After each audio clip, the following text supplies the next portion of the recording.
જંબુસર તાલુકાના મંગળાત ગામ નજીક નીલગાયની અડફેટે એક બાઇક સવારનું કરુણ મોત નીપજ્યું હતું.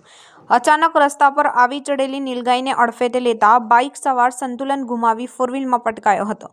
આ અકસ્માતમાં બાઇક સવાર વિજયભાઈ ખુમસંગ ઉંમર 30 વર્ષને ગંભીર ઇજાઓ પહોંચતા તાત્કાલિક 108 એમ્બ્યુલન્સ મારફતે જંબુસર રેફરલ હોસ્પિટલ ખસેડવામાં આવ્યા હતા. જો કે ફરજ પરના તબીબે તપાસ બાદ તેમને મૃત જાહેર કર્યા હતા. યુવાનના અચાનક નિધનથી પરિવારજનો પર ખૂબ દુઃખનો પહાડ તૂટી પડ્યો હતો, જ્યારે સમગ્ર વિસ્તારમાં શોકની લાગણી પ્રસરી ગઈ હતી. ઉલ્લેખનીય છે કે જંબુસર તાલુકામાં છેલ્લા કેટલાક સમયથી નીલગાયનો આતંક વધ્યો છે, જેના કારણે વારંવાર માર્ગ અકસ્માતોની ઘટનાઓ સામે આવી રહી છે. આ ઘટનાને લઈને જંબુસર પોલીસે અકસ્માત મોતનો ગુનો નોંધી વધુ તપાસ શરૂ કરી છે.